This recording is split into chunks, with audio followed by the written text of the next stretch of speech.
Okay, pretty sure I'm live. I hope everybody's doing great. I'll let you know right now, I'm going to lunch in 30 minutes, so I'm not going to overly waste anybody's time. There's one football game, there's not a ton to say, and it's painted for a reason. You can bet infinite if you need. If you somehow missed the voice note in my Telegram, I'll reiterate. To be really honest on this game specifically, I would hope most people would be able to find somebody on the opposite side and ideally get like a really, really good price. But if not, come really close to devigging it. If you don't have any friends like that, or you're just a social recluse or whatever, the sports book I've been talking about for a couple weeks now is on next Friday going to be moving to minus 102 on each side of the Super Bowl, with really good limits. Already it's minus 06 a side, so you can see, it's unlikely you're stealing on this game. I think they're going up a little higher on props here too. So yeah, if anybody watching this is interested in having incredibly competitive prices, not having to KYC or having any geo restrictions on where you can access this, and wants to get paid when they win and be allowed to bet at a place where you're allowed to win, I would highly recommend Bet 105. I can't really imagine a human being where it wouldn't be a good option to at least explore this. And like I said, on Friday next week, they'll be going to minus 102 on this game. So if you are interested, I would appreciate if you sign up with the link in my description below. You can see if any of these boosts or promos interest you too. There's a little stuff. And, as I've explained before, it's not a charity. Like, they're not going to have you here betting 10 grand on props that you're laying 150 when it should be 200 over and over. They're running a business, but you will be allowed to win if you do. And they do have really, really competitive prices. So definitely worth checking out for everybody. I'll start with a recap of last week. Like always, had one real opinion. It won, got shoved more in my face than basically any football game all year.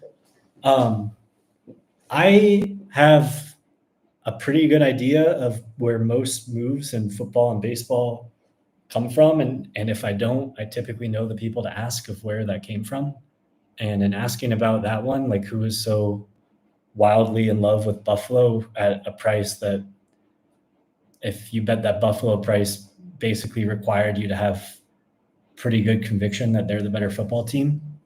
And, with that movement an hour before conference championship, it's definitely not six figures that's moving that. It's more than that. So who had such a strong opinion to do that?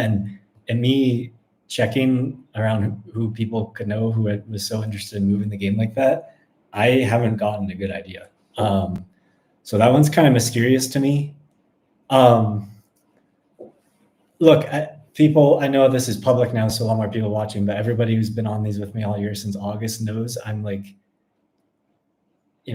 there's two types of gamblers in the world, those who are humble and those who are about to be. And I really promise you, I very much have learned my lessons, and I very much bow down and respect the market.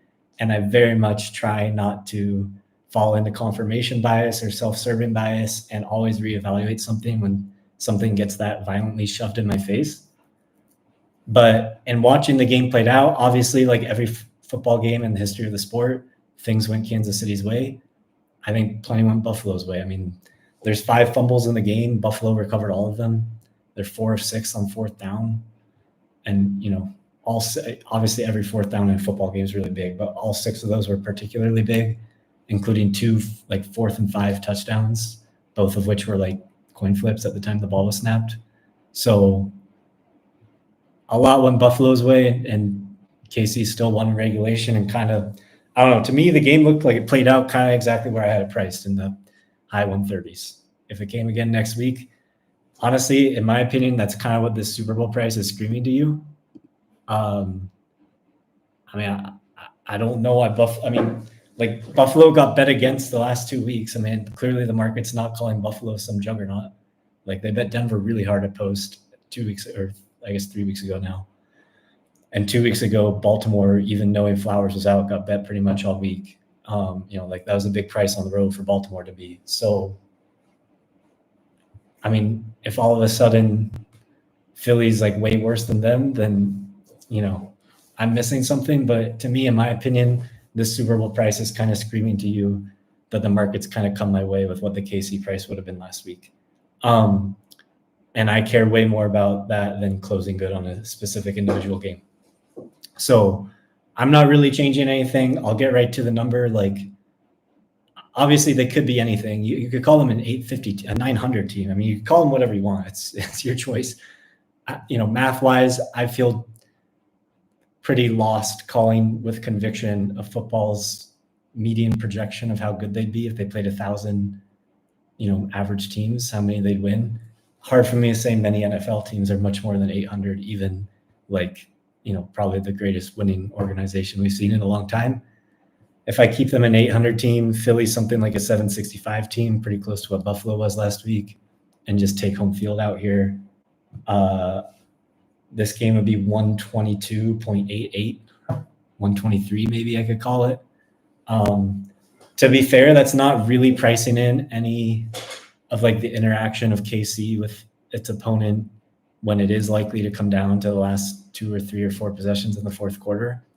I could be convinced they have the upper hand there, but honestly, this narrative that Philly manages these poorly doesn't make a whole lot of sense to me. Like, if anything, I'd believe that much more Buffalo. So yeah, I'm not really interested. I see Matchbook, unsurprisingly, like, they were against Kansas City all week last week. They have 116 here. I mean, I guess I don't think that's horrible, but like I said, in the Super Bowl, you should be really striving to not bet any of these numbers on the screen right now. There's just no point. So yeah, I mean, no bet, which kind of gives us like the full season recap. If you were here back since August, this is kind of right where I thought we'd be, like 100, maybe 150 games, around 55, 56%. We got lucky. I mean, I practice gratitude and consider myself lucky when we have results that are what they should be. You can go through this calculator.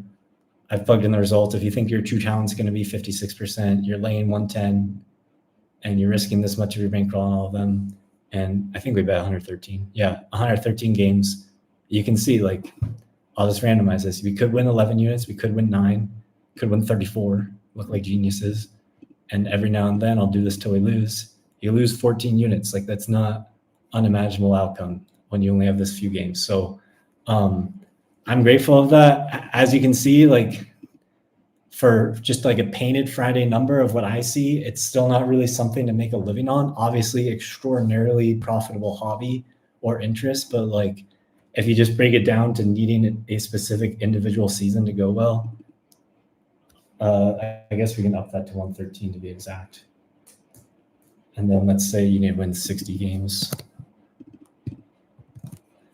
to like really put food on the table. I mean, you can see there's like a 76% chance you'll like pretty clearly win something. But I mean, realistically, to like really live a good life and like have a nice lifestyle, you're probably going to win something like that. I mean, it's like 50-50 if you'll be able to live like a really nice, comfortable lifestyle, if that's what football is. So I'm not calling football betting dead. Obviously, if you can get good numbers, I think it's super lucrative. I just think on Friday afternoon, which is not a surprise, a lot of people take a lot of money on these games right now.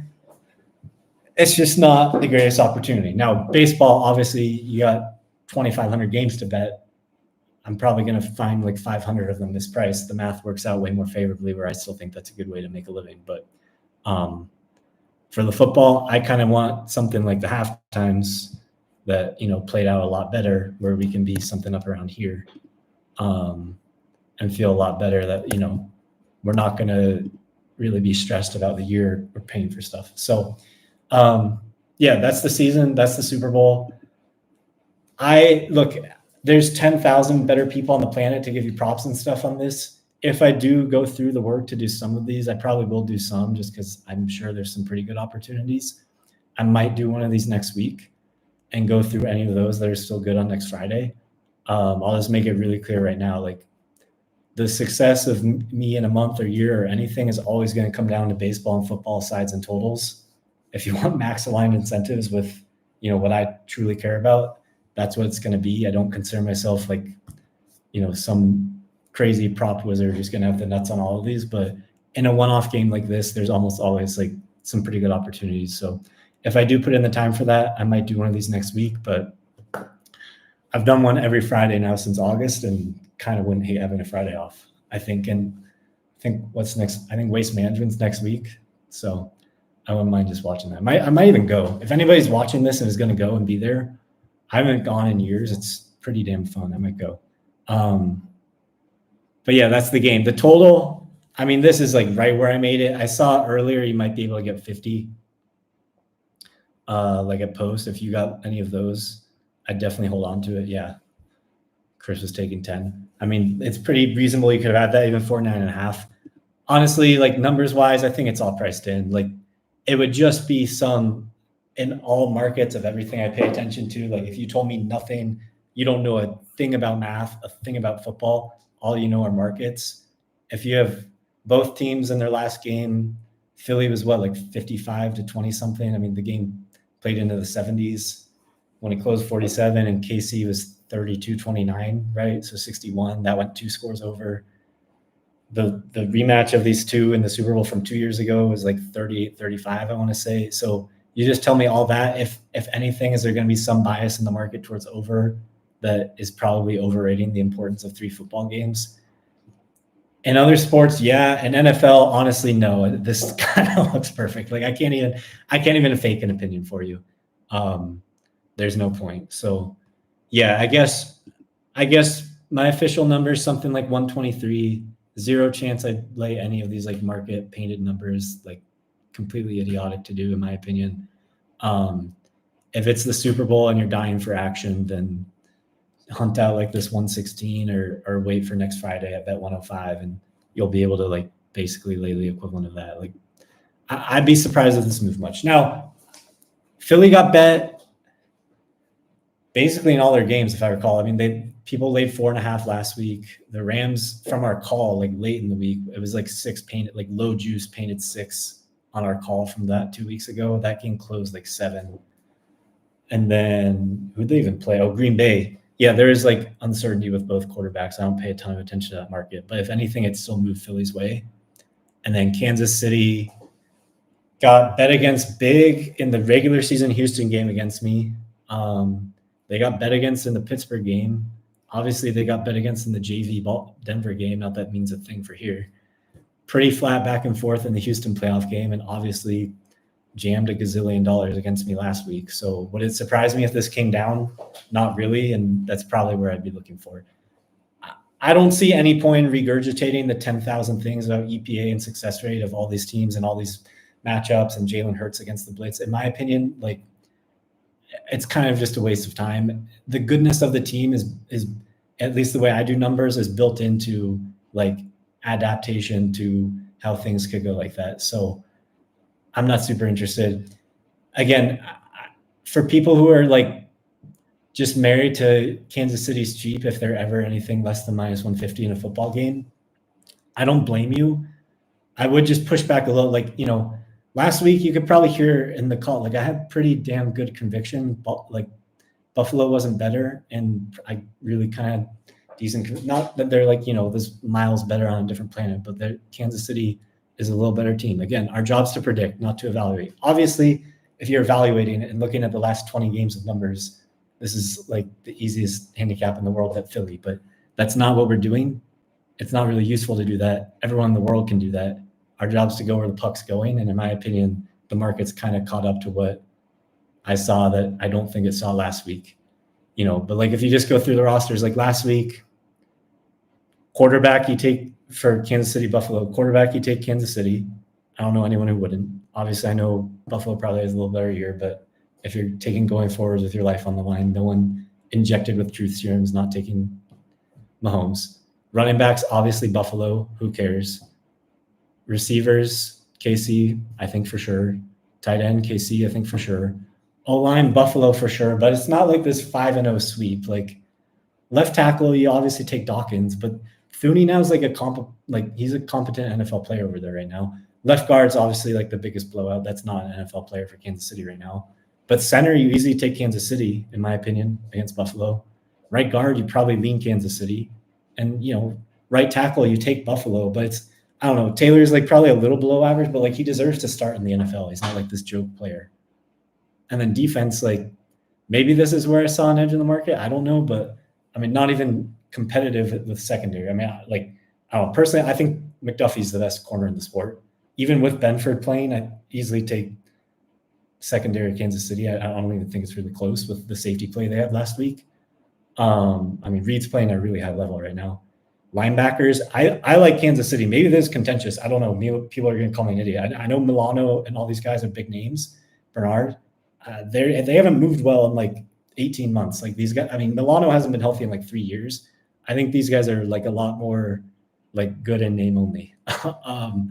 And then D line, I mean, maybe it's like contentious how good I think Dana and Omenahu are in like these depth pieces, but like Jones is the best of all of them. I like Rousseau a lot, but all these other guys on the front. I mean, Epinesa deserves to be in the NFL. He's not changing a championship NFL game, in my opinion. Like, I don't know. To me, a lot of it's just like Kansas City has a better roster, and then head coach, it's not close. Kansas City, offensive coordinator, call it a wash.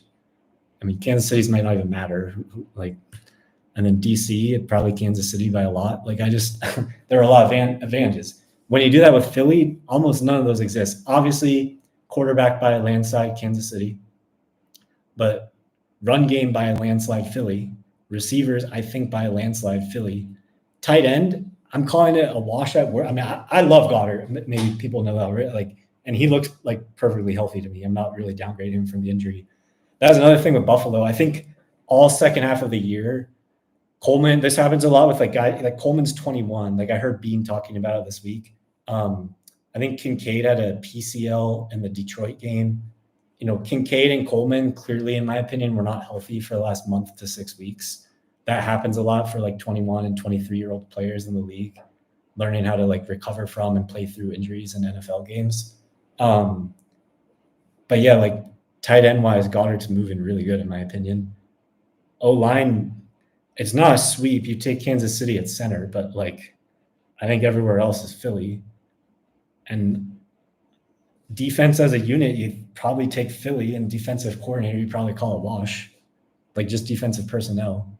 I mean, I'll take McDuffie over everyone on all the defenses, but everyone else is like probably barely lean Philly. So like there's no obvious team like personnel or like goodness advantages I see in this game that were anything like last week.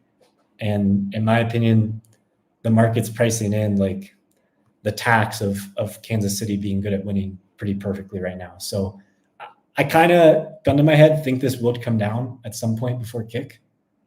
If it did, maybe they could be cheap. I mean, I'd be wanting 110, honestly, to bet Kansas City, which might come. Like obviously, you remember this call. This was kind of the number painted when I did this call. And I think Pinnacle wicked down to 110, 111 during last week. So, yeah, that's kind of my thoughts there. I don't view it as super constructive to go down like Jalen Carter versus Caliendo and all these different there's mismatches and advantages everywhere. I think that's pretty sorted out by the market and the coaching staffs.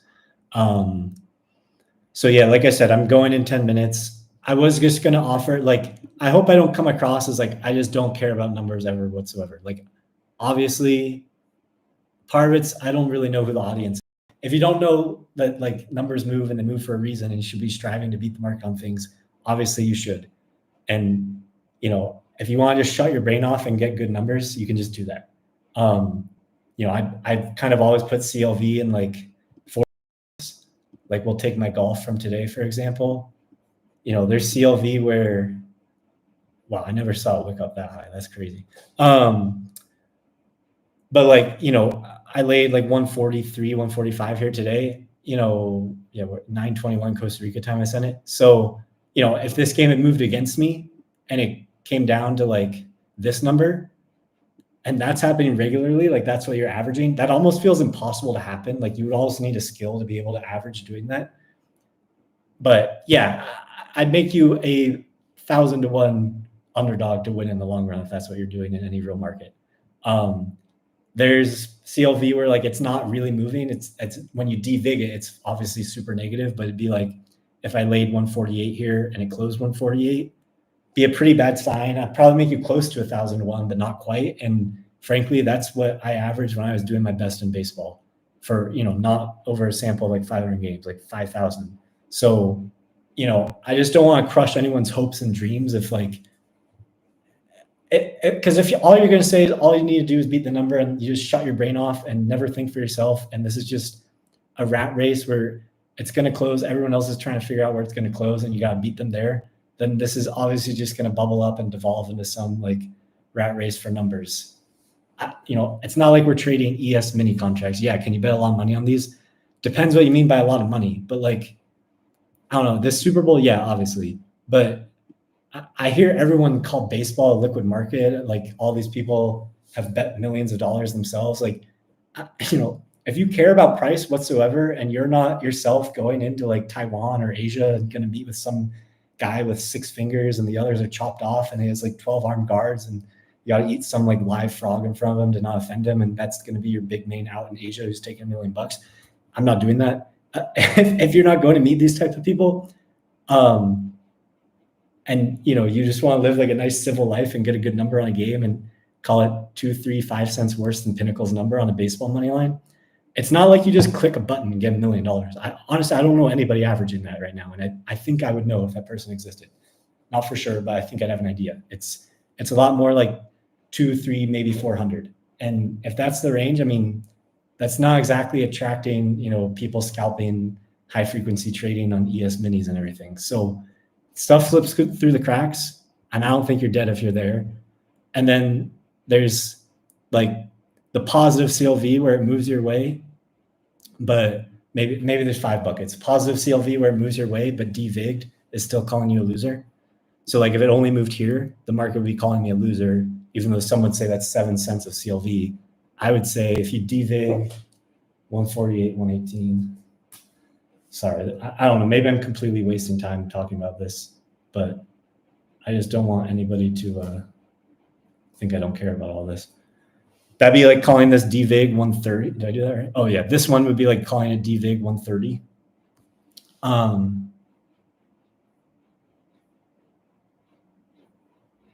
Let me do a better one. And then 155. This might be horrendous streaming by me. Maybe like 132. Sorry, I did that wrong. Yeah, this would be like 132. For those saying it should be 33 because you take 15 cents from both sides. When you get to favorites, it up much more above even, it skews a little more. And then if you do 55, 123, that'd be like calling this game DVIG 38. So if I laid 148 right here, the market's only calling it 138. That's like a negative 10 cent edge. It's not 7 cents of CLV. I consider that negative 10 cents of CLV. And then there's, CLV where you can't scalp it, but the market's still calling you something. So like if it closed only here, then that would be calling it like 151. So the market would be saying I had about a 3 cent edge. I'd view you as like quite likely to win if you're averaging that in like normal sports, and like an NFL and MLB would find it really unreasonable that you wouldn't win in the long run if you're doing that. But yeah, if you want to be sure, you can just average like scalpable CLV. And if you can get up here to where I laid 143, now I can take 152, or in some cases, yeah, got up as high as 189. Now, this might be a one-off thing because Homa looks pretty broken right now. I don't know. But yeah, if you want to shut your brain off and just try and get in that last bucket, obviously you'll win. But, if you want to make more like $1 million a month instead of $1 million a year, you're probably going to have to think for yourself and be okay with games like last week, knowing, I would pretty with conviction make that game last week 138 again if it's played again next week.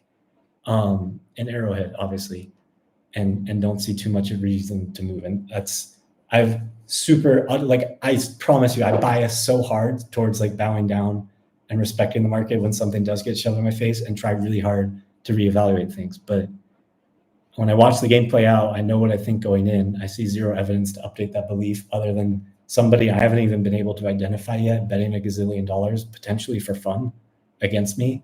That seems unreasonable to like 180 my opinion on things. So yeah, I'm going to lunch in 5 minutes. Let's see if we have questions. Not many. That's good. We can wrap this up. And yeah, thank you for listening to the soapbox, I guess. I saw a question about going on Pizzola's thing. I am planning to be on that. Obviously, we won the Sachs thing last year. How do I? Oh, there we go. Should be just my face now. I don't know. I'm gonna go through props next week. I'm going to the beach this weekend. I'm just gonna rest. No East-West Shrine Bowl for me, or whatever this is, the Senior Bowl. I really would genuinely encourage people to kick the tires and do some work on that. If you see something strong, let me know.